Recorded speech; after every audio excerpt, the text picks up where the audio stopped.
Hello students, welcome to the channel C2 commerce concepts.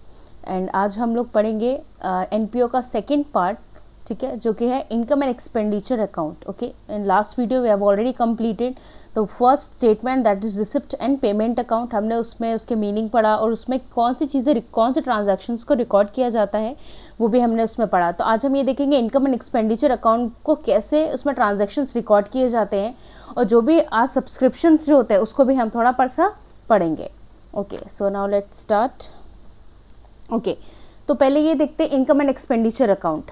Meaning समझते हैं पहले इसकी, क्या होता है, क्या है। Income and expenditure account is prepared at the end of the accounting period and to determine surplus और deficit of income over expenditure for a particular time period. It is a nominal account. Okay, income and expenditure, इससे पता चल गया कि क्या इस चीज़ में record होगा। ठीक है, इनकम का मतलब क्या हो गया कि जो भी आ रहा है, जो आपकी इनकम है, जो आपके ऑर्गेनाइजेशन में एज अ इनकम आ रही है, वो हो गया इनकम। एक्सपेंडिचर, जो भी खर्चे हैं वो सारे क्या हो जाएंगे, एक्सपेंसेस हो जाएंगे हमारे। ठीक है, और इनकम एंड एक्सपेंडिचर में हम वो ट्रांजैक्शंस रिकॉर्ड करते हैं जो कि क्या होते हैं, एक्यूरल बेसिस के होते हैं। ठीक है, एक्यूरल बेसिस मीन्स कि जो भी हमारे इसमें एडजस्टमेंट्स होंगे उसको भी हम एडजस्ट करके इसमें हम लिखते हैं। ठीक है, जैसे कि डेप्रिसिएशन भी होगा तो भी हम इसमें लिखेंगे। रिसिप्ट एंड पेमेंट अकाउंट पे हमने क्या पढ़ा था कि जो भी आ रहा है, ठीक है, जो भी आपको मिल रहा है वो लिखेंगे, जो भी जा रहा है वो हम लिखेंगे। ठीक है, यही हम लास्ट में बताया था कि जो भी आपके पास आ रहा है, जो आपका रेवेन्यू है, जो आपका इनकम, आप उसको नोट करते जा रहे हैं। लेकिन इनकम एंड एक्सपेंडिचर अकाउंट में क्या होता है कि आपको इसका पर्टिकुलर ईयर का जो होता है वो बनाना पड़ता है।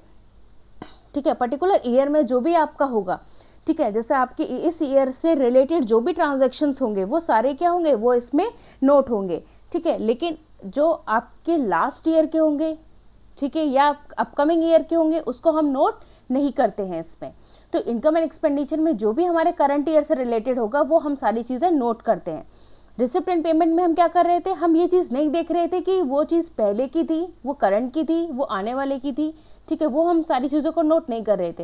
लेकिन इनकम एंड एक्सपेंडिचर अकाउंट जब हम बनाते हैं तो यार ये सारी चीज़ों का ध्यान हम रखते हैं कि जो भी चीज़ हमारी इस करंट ईयर की होगी हम उसको रिकॉर्ड करेंगे। ध्यान से समझिएगा, जो भी चीज़ करंट ईयर की होगी हम उसको रिकॉर्ड करेंगे, जो करंट ईयर की नहीं होगी उसको हम रिकॉर्ड नहीं करेंगे। ठीक है, नॉमिनल अकाउंट है, ये समझिए आ गया नॉमिनल अकाउंट कैसे है। ठीक है, नॉमिनल अकाउंट का रूल क्या होता है कि जितने भी एक्सपेंसेस और लॉसेस होते हैं वो डेबिट साइड होते हैं, और जितने भी हमारे इनकम से होती है वो सारी प्रॉफिट्स और इनकम वो हमारी क्रेडिट साइड होती है। चलिए फीचर पे आ जाते हैं, एक बार इसके हम फीचर्स डिस्कस कर लेंगे तो आपको इसके अकाउंट के बारे में अच्छे से समझ आएगा। फर्स्ट है नेचर। नेचर का मतलब वही हो गया कि कौन से नेचर का है, ये नॉमिनल अकाउंट है। ठीक है, तो नेचर क्या हो गया कि ये नॉमिनल अकाउंट है और ये ऑल द एक्सपेंसेस एंड जितने भी losses are recorded in debit side और all the incomes and profits are recorded in the credit side. Next है बेसिस ऑफ रिकॉर्डिंग। ठीक है, बेसिस ऑफ रिकॉर्डिंग में कि हम इसमें क्या, किसके बेसिस पे रिकॉर्ड करते हैं, एक्सपेंसेस और लॉसेस, प्रॉफिट एंड इनकम्स। ठीक है, और हमने अभी और क्या पढ़ा कि ये क्या है, ये एक्यूरल बेसिस जितना भी होता है हम उसके बेसिस पे भी इसको रिकॉर्ड करते हैं। ठीक है, नेक्स्ट हो जाता है हमारा पीरियड। ठीक है, पीरियड का मतलब हो गया कि अभी हमने बताया कि इसमें हमने क्या चीज़ रिकॉर्ड करते हैं, जो भी करंट ईयर का होगा। ठीक है, किसका होगा, करंट ईयर का। ठीक है, जो भी करंट ईयर का होता है हम वो सारी चीज़ इसमें रिकॉर्ड करते हैं। जो प्रीवियस ईयर की होगी, अपकमिंग ईयर की होगी, हम उसको रिकॉर्ड नहीं करेंगे। नेक्स्ट होता है ओपनिंग एंड क्लोजिंग बैलेंस। ठीक है, इनका रिसिप्ट एंड पेमेंट अकाउंट जब हमने बनाया था तो हमने उसमें क्या लिखा था, टू बैलेंस ब्रॉट डाउन। ठीक है, to by balance carried forward, ही हम लिखे थे। लेकिन इनकम एंड एक्सपेंडिचर में कुछ भी ओपनिंग या क्लोजिंग नहीं होता है। नेक्स्ट है एडजस्टमेंट। यस, एडजस्टमेंट्स इसमें जितने भी होते हैं, बताया था कि एक्यूरल बेसिस का होता है, इसलिए इसमें जितने भी एडजस्टमेंट्स होते हैं वो हम इसमें उसका एडजस्टमेंट करके उसका फाइनल अमाउंट हम उसमें लिखते हैं। चलिए, तो ये हो गया इसकी मीनिंग, ये हो गया इसके फीचर्स। ठीक है, और आपको ये भी बता दिया, अच्छा PNL account income and expenditure से कितना डिफरेंट है। ठीक है, पीएनएल अकाउंट और इनकम एक्सपेंडिचर में ये डिफरेंस होता है कि जब हम पीएनएल अकाउंट बनाते हैं तो पीएनएल अकाउंट ये सोच के बनाते हैं, पीएनएल का तो पता होगा ना, आपने लास्ट ईयर भी बनाया होगा, trading account, PNL account and balance sheet. PNL account means profit and loss account. तो प्रॉफिट एंड लॉस अकाउंट हम क्यों बनाते हैं, जब हम किसी भी एंटरप्राइज का पीएनएल अकाउंट बनाते हैं to ascertain the profit and loss of the company. Okay, लेकिन इनकम एंड एक्सपेंडिचर हम क्यों निकालते हैं, to ascertain, to find out the surplus and deficit. ठीक है। डेफिनेशन में भी देखिए लिखा था to determine surplus and deficit of income over expenditure, ठीक है। सरप्लस ज़्यादा हो, सरप्लस हुआ यानी कि excess of income, and deficit हुई थी एक्सेस ऑफ एक्सपेंडिचर, ठीक है। तो ये सरप्लस जो भी निकलता है, ठीक है, ध्यान से सुनिएगा, जो भी सरप्लस या डेफिशिएट निकलता है वो हमारा क्या हो जाता है, वो जैसे अगर आप कोई एनपीओ चलाते हैं, ठीक है, मैंने आपको उसमें आपका जो एनपीओ है, ठीक है, आप उसमें क्या एनजीओ चलाते हैं, एनजीओ में आपका वो जो भी सरप्लस आया इनकम और एक्सपेंडिचर करने के बाद, वो सरप्लस को आप क्या करेंगे, अपने कैपिटल फंड में उसको ऐड करके उसको दोबारा से रीयूज़ कर सकते हैं, ठीक है। ये डिफरेंस होता है income expenditure and PNL account में। उसमें जो प्रॉफिट आता है वो आपका अपना होता है, आप उसको यूज़ करना चाहें नहीं करना चाहें, उसका क्या करना चाहें, कुछ और बनाना चाहें, लेकिन जो इसका सरप्लस आता है एनजीओ का, वो क्या होता है, हमारी कैपिटल फंड में ऐड हो जाता है और उसको हम दोबारा से अपने उस एनजीओ के लिए यूज़ करते हैं। चलिए नेक्स्ट आते हैं, अब हम इसका अकाउंट समझते हैं कि इसका अकाउंट बनता कैसे है, ठीक है। चलिए now let's start make the account, okay.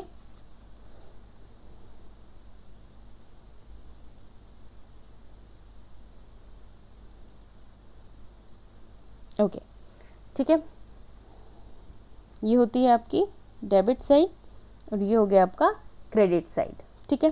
Debit side में आपका कितना क्या आता है, जो भी आपके expenses, okay, and credit side क्या हो जाएगा, जो भी आपके इनकम्स, ये हो जाएगा अमाउंट, यहाँ पे भी आ जाएगा अमाउंट, ठीक। अब हम ये देखते हैं कि इसमें हम चीज़ें नोट कैसे करते हैं, ठीक है, कौन से ट्रांजैक्शंस लिखते हैं। जैसे फर्स्ट हो गया आपके एंट्री फीस, ठीक है, आपने कोई मतलब कोई भी पार्टी या कोई भी फंड या कुछ भी ऑर्गेनाइज किया, उसमें आपको एक एंट्री फीस मिली, तो वो आपके लिए क्या हो गई, आपकी इनकम हो गई, ठीक है। तो ये क्या हो जाएगा, बाय एंट्री फीस, ठीक है, आपकी इनकम। अच्छा, अब इसमें कुछ चीज़ें आती हैं जो बहुत ही क्लियर हैं कि एक्सपेंसेस क्या है एंड इनकम्स क्या है, ठीक है। जैसे अब एक्सपेंसेस में हमारा सबसे बड़ा एक पॉइंट आता है टू सैलरीज। इस पॉइंट को हम अलग से समझेंगे, फिर हम जो है अपने इनकम एंड एक्सपेंडिचर अकाउंट में आते हैं, ठीक है। इनकम एंड एक्सपेंडिचर अकाउंट में एक जैसे हमने पढ़ा था अभी फीचर का लास्ट पॉइंट एडजस्टमेंट, तो एडजस्टमेंट हम करते कैसे हैं। और अभी मैंने देखा कि कुछ बच्चे जो है वो बहुत कंफ्यूज हो रहे हैं कि subscription beginning eight the and, advance year और क्या बोलते हैं इसको, बिगनिंग में and of the year, beginning of the year, तो उसको इतना कंफ्यूज करने की ज़रूरत नहीं है और ना ही उसको इतना रटने की ज़रूरत है। इसको आज हम लोग समझेंगे कि अगर कोई चीज़ बिगनिंग ऑफ द ईयर है या बिगनिंग एंड द ईयर है या एडवांस है, प्रीपेड है, एक्रूड है, उसको हम कैसे लिखेंगे, कैसे वो एडजस्टमेंट किया जाता है। तो उसके लिए सबसे ज़रूरी है कि पहले आज हम क्वेश्चन को समझेंगे, उसके बाद फिर हम अपने इस अकाउंट को करते हैं। तो पहली चीज़ समझ लीजिए कि आपके पास सैलरी है 20,400 रुपये, ठीक, 20,400 रुपये की आपके पास सैलरी है, ठीक है। अब इसमें आपको जो है 2-3 चीज़ दी जाती हैं जिसमें लोग बच्चे कंफ्यूज हो जाते हैं कि एक होता है बिगिनिंग और एक होता है एक होता है बिगनिंग और एक होता है एंड। अब लोग बोलते हैं बिगनिंग हो तो माइनस कर देना, एंड हो तो प्लस कर देना, और फिर जब आपका करंट ईयर का पूछा जाए तो उसका ऑपोजिट कर देना, फिर उसका फ्यूचर का पूछा जाए तो उसका ऑपोजिट। इतना कुछ करने की कोई ज़रूरत नहीं। आज इस चीज़ को बिल्कुल क्लियर करके यहाँ से जाएंगे कि बिगनिंग ऑफ द ईयर आएगा तो क्या लिखेंगे और एंड ऑफ द ईयर आएगा तो कैसे किया जाएगा। तो आज हम इस चीज़ को अच्छे से समझेंगे और इस आई होप कि आपको यह बहुत अच्छे से समझ आएगा जी। और इसके बाद यहाँ पे कभी नहीं बोलेंगे कि कौन से चीज़ को ऐड किया जाता है और कौन सी चीज़ को माइनस किया जाता है। तो देखिए सैलरी, आपको एक क्वेश्चन है कि सैलरी है 20,400 की, ठीक है, और आपको बोला क्या है प्रीपेड, ये 2020 का है, ठीक है। फिर आपको बोला गया है कि प्रीपेड सैलरी है ऑन December 31st 2019, ठीक। फिर आपको बोला गया है कि प्रीपेड सैलरी ऑन December 2020 की, ठीक। अच्छा, आपको अमाउंट तो मैंने लिखी नहीं, सॉरी।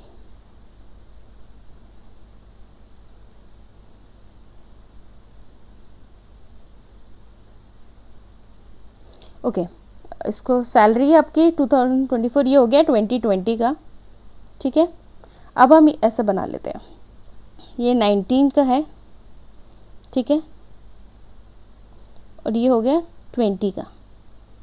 ठीक, ये हो गया प्रीपेड और ये हो जाएगा आउटस्टैंडिंग। ठीक है, ऐसे क्लियर है। अब जो 2019 का है, ठीक है, 2019 का जो है वो हो गया आपका 2400। ठीक, और प्रीपेड जो आपका करंट ईयर का है वो हो जाता है 1200। ठीक है, आउटस्टैंडिंग आपका प्रीवियस ईयर का हो जाता है, मान लेते हैं 1800। ठीक, एंड करंट ईयर का मान लेते हैं हम लोग 1500। अब प्रीपेड आउटस्टैंडिंग, अब ये तो हो गया outstanding at the beginning of the year और ये हो गया outstanding at the end of the year, यानी कि ये तो हो गया बिगिनिंग में और ये हो गया हमारा एंड में। अब क्वेश्चन आता है कि इसको सॉल्व कैसे करें। ठीक है, अब पहले ये समझिए हमारे पास सैलरी कितनी थी। अभी हमने देखा इनकम एंड एक्सपेंडिचर अकाउंट बनता कैसे है कि इनकम, ठीक है, हमने क्या किया,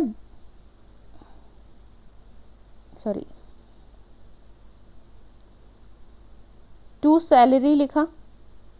ठीक, आपकी सैलरी कितनी थी, आपकी सैलरी थी 20,400।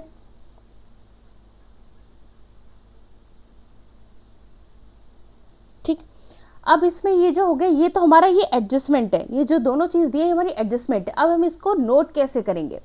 अब आपको पहले दिया है कि अभी हम पहले आउटस्टैंडिंग समझते हैं, फिर हम प्रीपेड समझते हैं। प्रीपेड का मतलब क्या हो गया, एडवांस। ठीक है, तो outstanding of the year, outstanding at the beginning of the year is 1800। Beginning of the year का मतलब, पहला आउटस्टैंडिंग का मतलब समझिए। आउटस्टैंडिंग का मतलब जो चीज़ आपके पास आई नहीं है।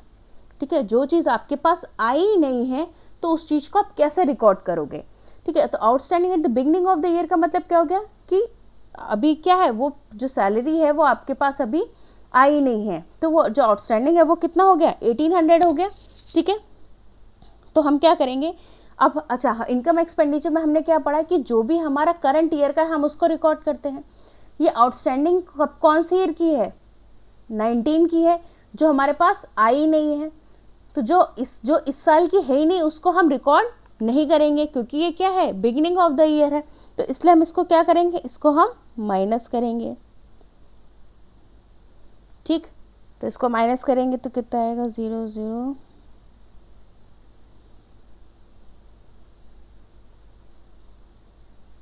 ओके, ठीक है, अब आता है outstanding at the end of the year.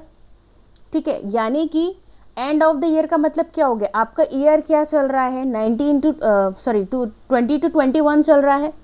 ठीक है, आपसे बोला गया कि दिसंबर की नवंबर तक की आपके पास सैलरी आई है, लेकिन दिसंबर की सैलरी नहीं आई है। तो नहीं आई है लेकिन क्या है, वो आनी है ना, लेकिन वो आई नहीं है। लेकिन वो क्या है, इसी ईयर की, करंट ईयर की है आपकी, वो प्रीवियस ईयर की नहीं है। ना ही हमने उसको बोला है कि आपको अगले साल दी जाएगी। ये बोला है कि 12 में से 11 महीने की सैलरी आई है और 1 महीने की सैलरी नहीं आई है।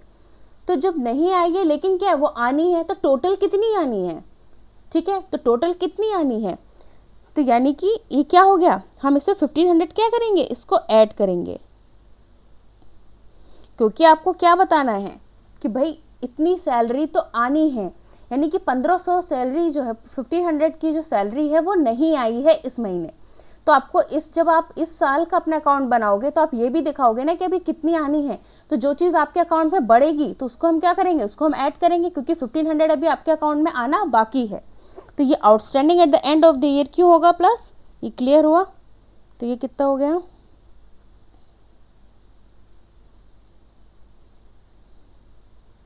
ठीक है, 20,100 आउटस्टैंडिंग क्लियर हुआ। अब आते हैं प्रीपेड पे। प्रीपेड मतलब एडवांस में। ठीक है, अब एडवांस में कैसे, advance at the beginning of the year, यानी कि आपके सेशन शुरू होने से पहले आपको कुछ एडवांस मिल चुका है। ठीक है, तो वो एडवांस का मतलब क्या हुआ कि अगर आपको 19 में एडवांस मिला है तो वो किसके लिए मिला है, 20 to 21 के लिए मिला है।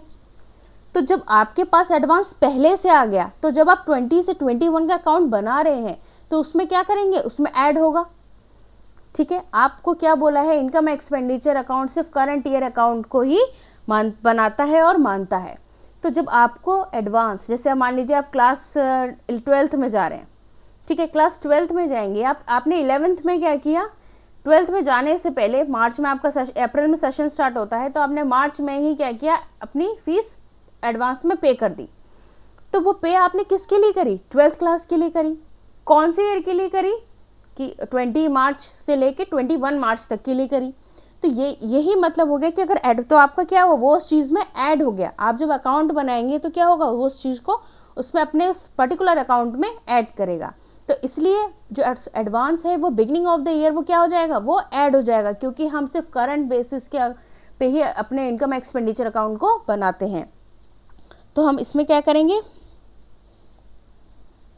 +24 कर देंगे। तो ये कितना आ जाएगा, 0 0 5 2 और 2। ठीक है, इतना आया 22,500। नेक्स्ट आता है 1200, यानी कि prepaid salary eight the end of the year, यानी कि जब आपका साल ख़त्म हो रहा है तब आपको एडवांस मिला है। तो तब आपको एडवांस मिला है तो किसके लिए मिला है, अगले साल के लिए मिला है। इस साल में आपका क्या करेंगे, आप उसको ना ऐड करेंगे ना उसको ऐड बिल्कुल भी नहीं करेंगे, क्योंकि वो आपको अगले साल के लिए मिला है। लेकिन क्या है, आपके पास आ गया है, आपकी कैपिटल बढ़ गई है, तो आप उसको क्या करोगे, उसको माइनस करके दिखाओगे, क्योंकि वो आपके इस साल का वो हिस्सा नहीं है। तो इसलिए क्या हो जाएगा, जो एंड ऑफ द ईयर आपकी एडवांस है वो माइनस हो जाएगी। तो टोटल जो आया वो आया 21,300। तो स्टूडेंट्स ये है जिसमें बच्चे सबसे ज़्यादा कंफ्यूज होते हैं कि बिगनिंग ऑफ द ईयर है, एंड ऑफ द ईयर है, एडवांस है, प्रीपेड है, इसको हम कैसे करेंगे। तो सब्सक्रिप्शन के भी जब क्वेश्चंस आते हैं तो बच्चे इसी में कंफ्यूज हो जाते हैं कि बिगनिंग का कैसे करें, और फिर उसको वो रट लेते हैं। इसमें रटने की ज़रूरत नहीं है। इस सब्सक्रिप्शन भी जब हम इनकम एक्सपेंडिचर में लिखते हैं, ठीक है, तो वो हमारा क्या आता है, हमारा बाय साइड में आता है, क्योंकि वो हमारी इनकम होती है। ठीक है, अब वो कितनी आती है इसको हम कैलकुलेट करते हैं। ठीक है, बाय सब्सक्रिप्शन आपकी इनकम होती है, आप किसी चीज़ का सब्सक्रिप्शन करते हैं, ठीक है, उसका आपको आपके जैसे होता है कि 3 मंथ्स का करिए तो ये मिलेगा, 1 साल का अगर आप सब्सक्रिप्शन करेंगे तो इतना आपको प्रॉफिट मिलेगा। तो ये क्या होता है कि आपकी इनकम हो जाती है, कि आपको पहले से ही पैसा मिल जाता है। ठीक है, आप पहले ही फर्स्ट डेट पे पैसा पे कर देते हैं, और आप उसको ज़रूर बोलते हैं 3 महीने 4 महीने के, लेकिन क्या है, आपको उसका पैसा पहले ही मिल गया, तो वो क्या हो गई, आपके लिए इनकम हो गई। तो सब्सक्रिप्शन क्या है, आपकी इनकम साइड पे आता है। ठीक है, और फिर इसके बाद जो है, जैसा भी हमसे पूछा जाता है, एंड ऑफ द ईयर है, बिगनिंग ऑफ द ईयर है, वो इस तरीके से ही हम कैलकुलेट करते हैं। तो इस चीज़ को आप हमेशा ध्यान रखिएगा कि बिगनिंग है, ठीक है, तो ये क्या होगा, अभी मैंने सब कुछ आपको बताया है कि क्या क्यों माइनस होता है, क्यों प्लस होता है। ठीक है, तो इस चीज़ को रटने की ज़रूरत नहीं है, इसको समझिए कि कोई भी चीज़ बिगिनिंग की है जो आपके करंट ईयर में इफेक्ट डाल रही है, तो ठीक है, तो उसको हम क्या करेंगे, उसको हम ऐड करेंगे। जो चीज़ आपकी एंड ऑफ द ईयर है, जो आपके उसमें क्या है, आपके अकाउंट में फ़र्क नहीं डाल रही, इसको माइनस करेंगे। लेकिन अगर कोई एडवांस आ रहा है, एडवांस किसके लिए आ रहा है, आपके करंट ईयर के लिए आ रहा है, तो उसको हम ऐड करेंगे। और एडवांस आपके एंड में आ रहा है तो वो हमारे क्या करंट अकाउंट का नहीं है, तो इसलिए हम इसको माइनस करेंगे।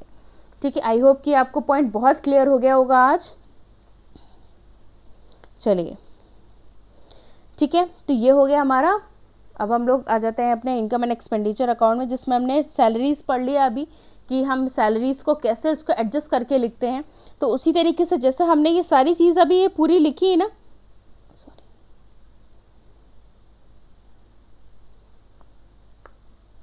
ठीक है, ये पूरी चीज़ जो लिखी है ना, वो कैसे होगी, वो हम यहाँ पे अंदर शो करते हैं। ठीक है, वो हम सब कुछ अपने अंदर यहाँ पे शो करते हैं कि कैसे यहाँ पे लिखा जाएगा। ठीक है, चलिए नेक्स्ट आते हैं। तो ये हो गया हमारा एक्सपेंस। ठीक है, इनकम क्या हमने पढ़ा, एंट्री फीस पढ़ी, ठीक है, और हमने सब्सक्रिप्शन पढ़ा। सब्सक्रिप्शन में भी हम सारी चीज़ पढ़ चुके हैं कि क्या चीज़ ऐड होगी और क्या चीज़ माइनस होगी। जो भी आउटस्टैंडिंग इन द बिगिनिंग हो जाएगा वो माइनस हो जाएगा, ठीक है, और जो भी हमारा आउटस्टैंडिंग एट द एंड हो जाएगा वो हमारा ऐड प्लस हो जाएगा, ठीक है। नेक्स्ट आते हैं, अब जितने भी एक्सपेंस हमारे सन्ड्री एक्सपेंसेस हो गए, हमारा रेंट हो गया, ठीक है, ये सब क्या हो गए हमारे इनकम हो गई, सॉरी एक्सपेंसेस नहीं सन्ड्री रिसिप्ट्स, बाय मिस्टेक बोल दिया था, ठीक है। अब इसमें सबसे इम्पॉर्टेंट एक पॉइंट होता है, उसको पढ़ते हैं।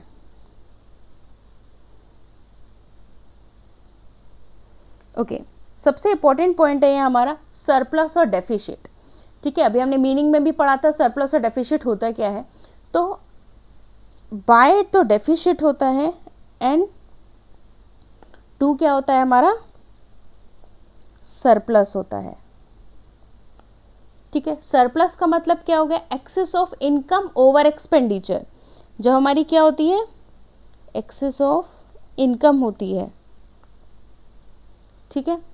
और डेफिशिट मतलब क्या होता है, जो हमारी क्या होती है एक्सेस ऑफ एक्सपेंसेस, ठीक है। दोनों में से कोई एक चीज़ आता है, दोनों चीज़ कभी नहीं आएंगी, ठीक है। तो ये होता है सरप्लस एंड डेफिशिट, और इसमें जो भी आता है या तो डेफिशिट आएगा या सरप्लस आएगा, वो हमारी कैपिटल फंड में उसमें ऐड सब्ट्रैक्ट या एडिशन होता है, और फिर उसको हम दोबारा से अपने उस पर्टिकुलर फर्म के लिए उसको यूज़ करते हैं। तो ये था पूरा आज का session income and expenditure account. Hopefully आपको ये बहुत अच्छे से क्लियर हुआ होगा, इसमें कोई डाउट नहीं होगा। मैंने इसलिए क्वेश्चन भी करके आपको सॉल्व करके दिखा दिया। इनकेस फिर भी आपको कोई प्रॉब्लम होती है, आप मुझे कमेंट सेक्शन में कमेंट करिएगा, मैं आपके लिए वो क्वेश्चन ज़रूर सॉल्व करूँगी। So that's for all today, thank you class.